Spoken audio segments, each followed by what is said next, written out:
I'd like to say, Mr. President, would you like to say something? You have the media. If you want, you could come over and you could stand, you could use mine, or you could just turn around, whichever you feel comfortable with. Thank you so much. I can speak without microphone. Thank you so much. I think that we had very good conversation with President Trump. Very good. And it really was the best one. Or sorry, maybe the best one will be in the future. But it was really good. And we spoke about very sensitive points. The first one is security guarantees, and we are very happy with President that all the leaders are here, and security in Ukraine depends on the United States and on you and on those leaders who are with us in our hearts. They have been online before yesterday, and etc. So a lot of countries on the side of Ukraine, our people, and all of us want to finish this war, stop Russia and stop this war. We spoke about it, and we will speak more about security guarantees. This is very important that the United States gives such strong signal and is ready for security guarantees. The second point, or maybe the first, humanitarian direction, very important to exchange all the prisoners, and I think that President will help, and I was very thankful to your wife again, Mr. President, for the letter about our abducted children, and I hope that really it can be a historic role for the people to bring kids back to the families and be happy. Get the people back, yeah. Yes, this is so important, and I'm happy that we discussed it, this track with the President Trump, and I hope that we will find decisions. And then what is very important, that all the sensitive things, territorial, etc., we will discuss on the level of leaders during trilateral meeting, and President Trump will try to organize such meeting, and he said that he will come or not come. Ukraine will be happy if you will both participate. Want me there, I will be there. Yeah, thank you. And I think this is very important. Yes, so security guarantees, bringing kids back, and all our people, not only warriors, first of all warriors, and all the civilians, journalists, a lot of people in prison. So we need them back. And guarantees which will work for the years. We spoke about it, and I showed the President a lot of details on the battlefield, on the map. Thank you so much. Thank you for the map, by the way. Good map. It was great. Yeah. I'm thinking how to take it back. We'll get you. No. I think that we had constructive, specific meeting, and I'm very thankful to all the leaders who are here, and you help a lot, and so we are happy that we have such big unity today. Thank you, Mr. President. Thank you very much, for hosting us. Mr. President. And I think you'll see that President Putin really would like to do something else. I think when we set that up, when we do, I think it's going to be when, not if. I think you're going to see some really positive moves.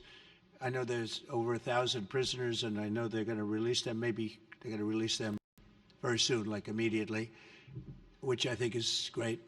But we're going to set that up today after this meeting. So very good and great remarks. I appreciate it. Mark, as head of NATO, maybe you could say a few words, please. Yes, I will be very brief. I really want to thank you, President of the United States, dear Donald, for the fact that you, as I said before, broke the deadlock, basically with President Putin by starting that dialogue. And I think it was in February that you had the first phone call, and from there we are now where we are today. And that is, I think, if we play this well, we could end this. And we have to end this. We have to stop the killing. We have to stop the destruction of Ukraine's infrastructure. It is a terrible war. So I'm really excited. And let's make the best out of today and make sure that from today onwards, we get this thing to an end as soon as possible. I really want to thank you for your leadership, what you are doing for Volodymyr, but of course also all the European colleagues. It is really crucial. And the fact that you have said, I'm willing to participate in the security guarantees is a big step. It's really a breakthrough, and it makes all the difference. So also thank you for that. Well, NATO also has agreed from 2% to 5%, which is something that is a massive amount of money. And it's 2% that wasn't always paid to 5% that is paid. That's a big difference. And so we appreciate that. That was a great move. Thank you very much. Ursula, maybe on behalf of the Commission, you could say a couple of words. Thank you very much. It's a pleasure to be here, and it's a very important moment. Indeed, we are here, Europeans, as friends and allies. We had a fantastic NATO summit. Together as the two largest and biggest economies in the world, we had the largest trade deal ever agreed. And now we are here to work together with you on a just and lasting peace for Ukraine. Stop the killing. This is really our common interest, stop the killing. And indeed, it's very good to hear that we're working on the security guarantees, Article 5 lies security guarantees, so important. But I want to thank you also that you mentioned the thousands of Ukrainian children that have been abducted. And as a mother and grandmother, every single child has to go back to its family. This should be one of our main priorities also in these negotiations, to make sure that the children come back to Ukraine, to their families. Thank you. And we did. I was just thinking we're here for a different reason, but we just a couple of weeks ago made the largest trade deal in history. So that's a big thing, and congratulations. That's great. Thank you very much, Ursula. Mr. Chancellor from Germany, a very great leader. Mr. President, Please. dear Donald, many thanks for having us today. I think this is extremely helpful that we are meeting and hearing that the two of you are having such a good meeting today here in Washington.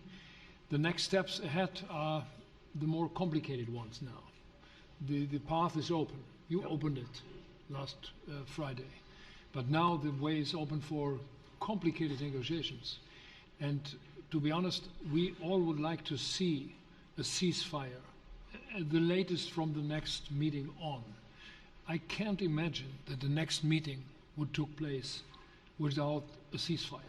So let's work on that, and let's try to put pressure on Russia, because the credibility of these efforts we are undertaking today are depending on at least a ceasefire from the beginning of the serious negotiations from next step on. So I would like to emphasize this aspect and would like to see a ceasefire from the next meeting, which should be a trilateral meeting wherever it takes place. Well, we're going to let the president go over and talk to the president, and we'll see how that works out, and if we can do that.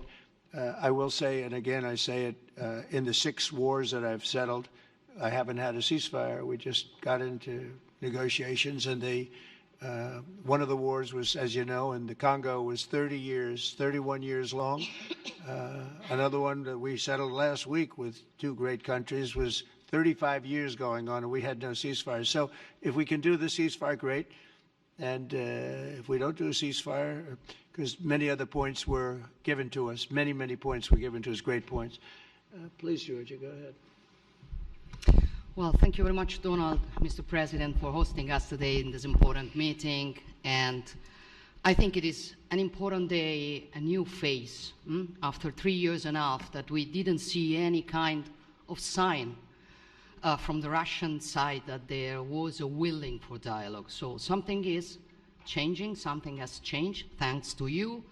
Thanks also to the stalling in the battlefield, which was achieved with the bravery of Ukrainians and with the unity that we all provided to Ukraine. And the reason why I mention it is that we also have to remind that if we want to reach peace and if we want to guarantee justice, we have to do it united. So that's why it's a very good day, the one we are in. You can obviously count on Italy as it was from the beginning. We are on the side of Ukraine, and we do absolutely support your efforts towards peace. We will talk about many important topics. The first one is security guarantees, how to be sure that it won't happen again, which is the precondition of every kind of peace.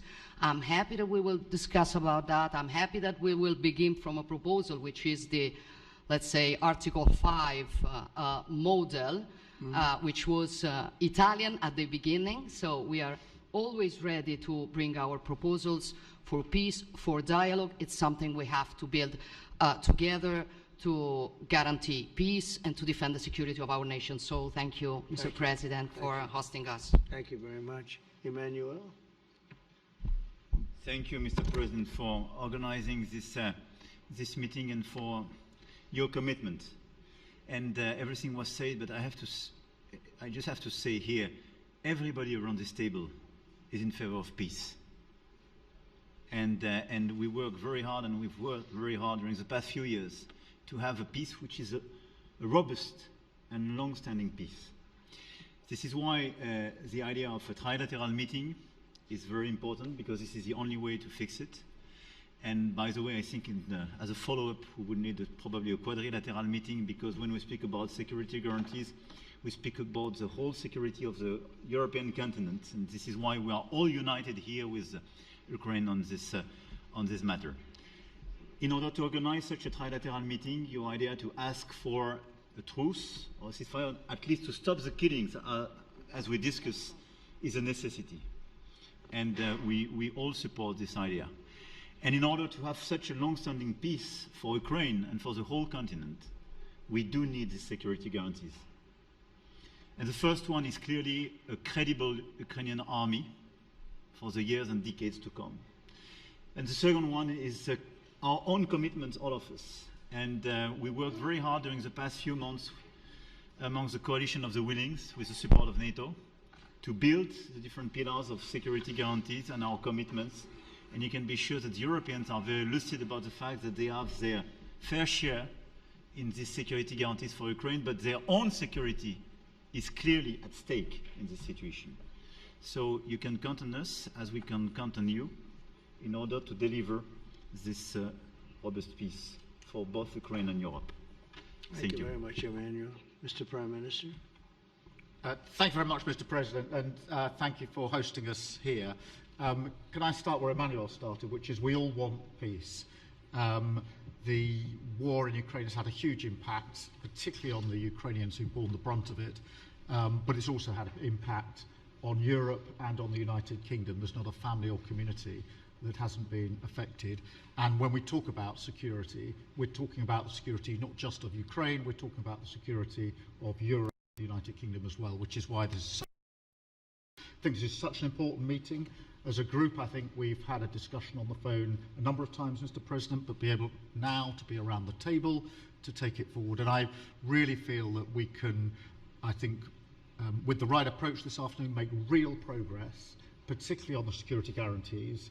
And your indication of security guarantees, of some sort of Article 5 style guarantees, fits with what we've been doing with the Coalition of the Willing, which we started some months ago, bringing countries together and showing that we were prepared to step up to the plate when it came to security. With you coming alongside, the US alongside what we've already developed, I think we could take a really important step forward today. A historic step, actually, could come out of this meeting in terms of security for Ukraine and security in Europe. I also feel that we can make real progress towards a just and lasting outcome. Obviously, that has to involve Ukraine, and a trilateral meeting seems the sensible next step. So thank you for being prepared to take that forward, because I think if we can ensure that that is the progress out of this meeting, both security guarantees and some sort of progress on trilateral meeting of some sort to bring some of the difficult issues to a head, then I think today will be seen as a very important day in recent years in relation to a conflict which has gone on for 3 and a bit years, and so far nobody's been able to bring it to this point, so I thank you for that.